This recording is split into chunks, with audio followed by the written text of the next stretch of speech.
नमस्कार बालमित्रांनो, इयत्ता 6वी विषय नागरिकशास्त्र धडा ग्रामीण स्थानिक शासन संस्था या पाठामध्ये आज आपण जिल्हा परिषदेच्या कार्याविषयीची माहिती पाहणार आहोत. मुलांनो, गेल्या तासाला मी काही प्रश्न तुम्हाला सोडवण्यास दिलेले होते. त्या प्रश्नांची उत्तरे आता तुम्ही पाहणार आहात. बघा, पहिला प्रश्न असा की प्रत्येक गावचा कारभार कोणती स्थानिक शासन संस्था करते? तर प्रत्येक गावचा कारभार ग्रामपंचायत ही स्थानिक शासन संस्था करते. ग्रामपंचायतीच्या निवडणुका किती वर्षांनी होतात? तर ग्रामपंचायतीच्या निवडणुका 5 वर्षांनी होतात. ग्रामपंचायतीचा सचिव कोण असतो? तर ग्रामपंचायतीचा सचिव ग्रामसेवक असतो. प्रत्येक आर्थिक वर्षात ग्रामसभेच्या किमान किती सभा होणे आवश्यक असते? तर प्रत्येक आर्थिक वर्षात ग्रामसभेच्या 6 सभा होणे आवश्यक असते. स्थानिक शासन संस्थेचे प्रमुख प्रकार कोणते? तर स्थानिक शासन संस्थेचे प्रमुख प्रकार ग्रामीण आणि शहरी आहेत. ग्रामीणमध्ये वेगवेगळ्या स्थानिक शासन संस्था येतात, तर शहरामध्ये वेगवेगळ्या शहरी स्थानिक शासन संस्था येतात. ग्रामपंचायतच्या उत्पन्नाची साधने कोणती? तर ग्रामपंचायतीच्या उत्पन्नाची साधने घरपट्टी, पाणीपट्टी, आठवडा बाजार कर इत्यादी उत्पन्नाची साधने होय. आणि ह्या उत्पन्नाच्या साधनाद्वारे ग्रामपंचायत त्यांच्या अंतर्गत येणाऱ्या गावांचा विकास या ठिकाणी करत असते. विकास गटाची कामे कोण पाहते? तर विकास गटाची कामे पंचायत समिती पाहते. मुलांनो, गेल्या तासाला आपण पंचायत समिती म्हणजे काय, त्याचे सदस्य किती असतात, निवडणूक किती वर्षांनी होती याविषयीची माहिती बघितली होती. आता आपण पंचायत समितीची कामे कोणकोणती आहेत हे पाहूयात. तर पंचायत समिती कोणकोणती कामे करते? तर बघा मुलांनो, जसं आपण घरामध्ये आपल्या घरात स्वच्छता ठेवतो, कचऱ्याची विल्हेवाट लावतो, तसं पंचायत समिती देखील पंचायत समितीच्या अंडर जी गावं येतात त्यांची स्वच्छता विषयक कामे करते. कचऱ्याची विल्हेवाट लावणे, ओला कचरा आणि सुका कचरा वेगळा करणे, रस्त्याची स्वच्छता करणे अशा स्वरूपाची कामे पंचायत समिती करत असते. त्याचप्रमाणे शेतीविषयक कामामध्ये शेती व पशुधन सुधारण्यासाठी शेतकऱ्यांना मदत करते. त्याचप्रमाणे प्राथमिक शिक्षणाची सोय ही त्या ठिकाणी पंचायत समिती करत असते. त्यामध्ये 1ली ते 7वी पर्यंतच्या शाळा या प्राथमिक शिक्षणामध्ये येत असलेल्या आपल्याला दिसून येतात. त्याचप्रमाणे स्थानिक पातळीवर हस्तउद्योग व लघुउद्योग यांना चालना या ठिकाणी पंचायत समिती देते. उदाहरणार्थ बघा की बेकरीचे पदार्थ असतील, टोपल्या विणणे, त्याचप्रमाणे खुर्च्या विणणे. त्यानंतर या चित्रामध्ये तुम्हाला महिला काही विणकाम करत असताना दिसत आहेत, म्हणजे गोधडी शिवणं वगैरे.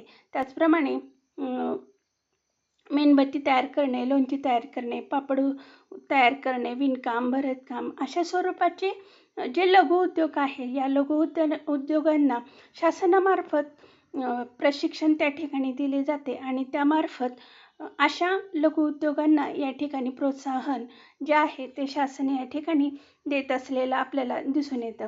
त्याचप्रमाणे आरोग्यविषयक कामं म्हणजे जसं की शासनामार्फत त्या ठिकाणी विविध प्रकारच्या लसी, BCG असतील, गोवर असेल, रुबेला असेल किंवा वेगवेगळ्या प्रकारच्या लसी ज्या 1 वर्षाच्या पर्यंत मुलांना त्या ठिकाणी दिले जातात, तर अशा लसी देण्याचं काम आरोग्य विभाग या ठिकाणी करत असलेलं आपल्याला दिसून येतं.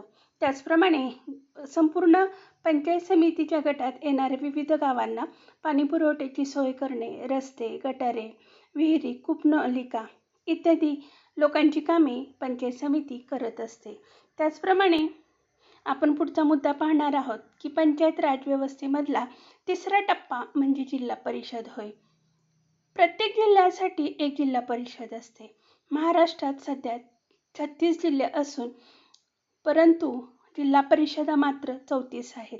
मुलांना रिकाम्या जागेसाठी मुलांना परीक्षेला प्रश्न असे विचारले जातात की महाराष्ट्रात सध्या टिंबटिंब जिल्हे आहेत, तर त्याचं उत्तर तुम्ही काय लिहिणार आहात? 36. परंतु जिल्हा परिषदा मात्र किती आहेत? तर 34 आहेत. कारण का? तर मुंबई जिल्हा व मुंबई उपनगर जिल्हा हे ग्रामीण लोकवस्तीचे भाग नाहीत, म्हणून त्यांच्यासाठी जिल्हा परिषदा नाहीत. कारणे द्यायला देखील प्रश्न असाच विचारला जातो की महाराष्ट्रातील जिल्हे 36 असून देखील जिल्हा परिषदा मात्र 34 आहेत. कारण का? तर त्याचं उत्तर तुम्ही हेच लिहिणार आहात की मुंबई जिल्हा आणि मुंबई उपनगर जिल्हा हे ग्रामीण लोकवस्तीचे भाग नाहीत, म्हणून त्यांच्यासाठी जिल्हा परिषदा असलेल्या आपल्याला दिसून येत नाहीत. त्याचप्रमाणे बघा, अशा या जिल्हा परिषदेचे पदाधिकारी हे वेगवेगळे असतात. जसं ग्रामपंचायतीची पंचायत समितीची निवडणूक दर 5 वर्षांनी होते, तसं जिल्हा परिषदेची निवडणूक देखील 5 वर्षांनी होतात. ग्रामपंचायतीमध्ये निवडून आलेल्या सदस्यांपैकी एक, ज्याला सर्वात जास्त मत मिळालेलं असतं, तो सरपंच आणि त्याला मदत करणारा उपसरपंच असतो. तसा जिल्हा परिषदेमध्ये सुद्धा निवडून आलेले प्रतिनिधीपैकी एकाची अध्यक्ष आणि दुसऱ्याची उपाध्यक्ष म्हणून निवड करतात. जिल्हा परिषदेच्या सभांचे अध्यक्षपद जिल्हा परिषद अध्यक्षांकडे असते. सभांचे कामकाज त्यांच्या नियंत्रणाखाली चालते. जिल्हा परिषदेच्या आर्थिक व्यवहारावर अध्यक्षाचे नियंत्रण असते. जिल्हा परिषदेच्या निधीतून योग्य तो खर्च करण्याचा अधिकार जिल्हा परिषदेच्या अध्यक्षाला असलेला आपल्याला दिसून येतो. मग आता ह्या जिल्हा परिषदेचा कारभार कसा चालतो, तर आपल्याला असं म्हणता येईल की जसं ग्रामपंचायत असेल, पंचायत समिती असेल, त्यांचा कारभार चालतो, तसं जिल्हा परिषदेचा कारभार हा विविध समित्यांच्या मार्फत चालत असतो. कारण महाराष्ट्रामध्ये एकूण किती जिल्हे आहेत, महाराष्ट्रामध्ये एकूण तालुके जे आहेत, त्या तालुक्यांचा कारभार हा व्यवस्थितरित्या चालवण्यासाठी त्या पद्धतीने आपल्याला वेगवेगळ्या समित्या ह्या असलेल्या दिसतात. मग जिल्हा परिषदेचा कारभार हा विविध समित्यांमार्फत चालवला जातो. वित्त समिती, कृषी समिती, शिक्षण समिती, आरोग्यविषयक समिती, जलव्यवस्थापन, स्वच्छता समिती, महिला आणि बालकल्याण समिती, अशा वेगवेगळ्या समिती असतात.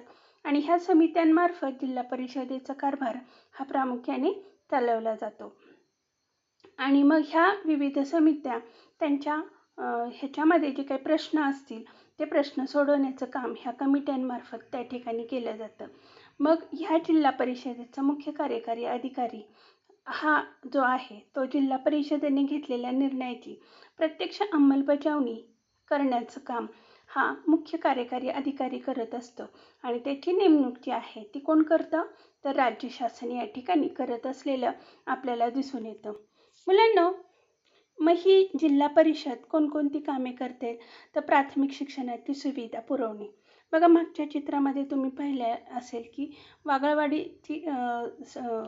वाबळेवाडीची शाळा जी आहे, तर ती त्या ठिकाणी दाखवलेली आपल्याला दिसून येते. प्राथमिक शिक्षणाची सुविधा पुरवणे, आरोग्यविषयक सुविधा पुरवणे, अशा स्वरूपाची कामे देखील जिल्हा परिषदा या ठिकाणी करत असतात. त्याचप्रमाणे पाणी पुरवठा करणे, बियाणांचा पुरवठा करणे, अशा स्वरूपाची कामे देखील जिल्हा परिषदा या ठिकाणी करत असतात. त्याचप्रमाणे ग्रामपंचायत जसं गाव पातळीवर दिवाबत्तीची सोय करते, तसं जिल्हा परिषदसुद्धा त्या तालुक्यात येणाऱ्या सर्व दिवाबत्तीची सोय त्या ठिकाणी करत असते. गावच्या परिसरात झाडे लावणे हे देखील काम जिल्हा परिषद त्या ठिकाणी करत असते. आता आपण पाहिलं की ग्रामपंचायत, पंचायत समिती आणि जिल्हा परिषद ह्या तिघांना मिळून पंचायत राज्य व्यवस्था या ठिकाणी म्हटले जाते. आता आपण त्याचा थोडक्यात आढावा या ठिकाणी घेऊ. बघा मुलांनो, खेडे पातळीवर किंवा गाव पातळीवर कोणती स्थानिक शासन संस्था काम करते, तर ग्रामपंचायत ही काम करते. सरपंच हा प्रमुख असतो आणि त्याचा शासकीय पातळीवरचा अधिकारी हा ग्रामसेवक असतो. ग्रामपंचायतीपेक्षा मोठी असणारी म्हणजे अनेक गट एकत्र येऊन पंचायत समिती तयार होते आणि त्याचा प्रमुख सभापती असतो आणि शासकीय पातळीवर काम करणारा अधिकारी हा गट विकास अधिकारी असतो. यानंतर तिसरा टप्पा जो आहे तो जिल्हा परिषदेचा आहे. त्याच्यामध्ये अध्यक्ष हा प्रमुख असतो आणि शासकीय पातळीवर काम करणारा अधिकारी हा मुख्य कार्यकारी अधिकारी या ठिकाणी असते. अध्यक्ष असेल, सभापती असेल किंवा सरपंच असेल, ह्यांची निवडणूक ही प्रत्यक्ष निवडणूक होते आणि त्यांना मतदान देऊन त्या ठिकाणी त्याची निवड ही प्रामुख्याने केली जाते. आणि मुख्य कार्यकारी अधिकारी, गट विकास अधिकारी, ग्रामसेवक ह्यांची नेमणूक ही राज्य शासनाच्या आदेशानुसार त्या ठिकाणी केली जाते. आणि अशा पद्धतीने पंचायत राजव्यवस्थेचा कारभार हा प्रामुख्याने केला जातो. आता यामध्ये ज्या निवडणुका घेतल्या जातात त्यामध्ये ग्रामपंचायत, पंचायत समिती, जिल्हा परिषद या तिन्ही शासन संस्थांमध्ये निवडून येण्यासाठी काही पात्रतेच्या अटी पूर्ण कराव्या लागतात. मग ते काय असावी? तर जे उमेदवार म्हणजे ग्रामपंचायत असेल, पंचायत समिती असेल किंवा जिल्हा परिषद असेल, तर त्याच्या ज्या निवडणुका घेतल्या जातात त्याला जे उमेदवार उभे राहतात तर ती भारताची नागरिक असावी लागते. तिचे वय 21 वर्ष पूर्ण असावे लागते आणि स्थानिक मतदार यादीत त्या व्यक्तीचं नाव समाविष्ट असावं लागतं. पात्रतेच्या या अटी शहरी स्थानिक शासन संस्थांनाही लागू झालेल्या आपल्याला दिसून येतात.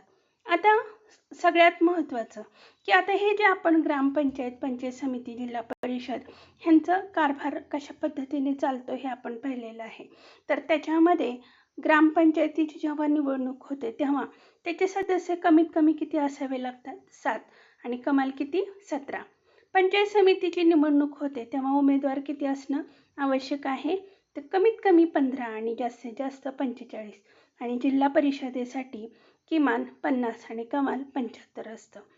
जे पदाधिकारी असतात ग्रामपंचायतीचे त्याचा प्रमुख सरपंच असतो, पंचायत समितीचा सभापती आणि जिल्हा परिषदेचा अध्यक्ष असतो.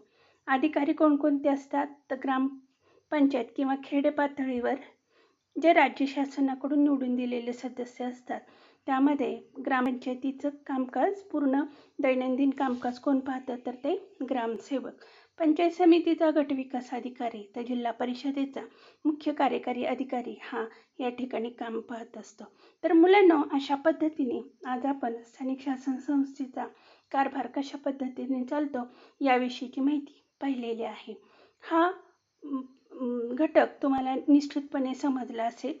सगळ्यात महत्त्वाच्या म्हणजे शेवटचे जे पॉईंट दिलेले आहेत स्थानिक शासन संस्था, ग्रामीण आणि पंचायत समिती एक दृष्टिक्षेप हा भाग सगळ्यात महत्त्वाचा आहे. तो तुम्ही लक्षात ठेवायचा आहे, पाठ पण करायचा आहे. जोपर्यंत हा टॉपिक समजत नाही आहे तोपर्यंत वारंवार पाहायचा आहे, लाईक करायला विसरायचं नाही. मुलांना सर्वात महत्त्वाचं म्हणजे ह्याच्यामध्ये मुख्य कार्यकारी अधिकारी, ग्रामसेवक ह्यांच्यावर आधारित प्रश्न विचारले जातात आणि उत्पन्नाची साधने कोणती किंवा किती सभा ग्रामपंचायतीच्या होतात हे देखील प्रश्न यामध्ये महत्त्वाचे आहेत. हे सर्वांनी लक्षात ठेवायचे आहेत. पुढच्या तासाला तुम्हाला या टॉपिकवरचे सर्व प्रश्न या ठिकाणी दिले जातील. हा पाठ समजला असेल. पुन्हा एकदा विनंती की लाईक करायला विसरायचं नाही. धन्यवाद.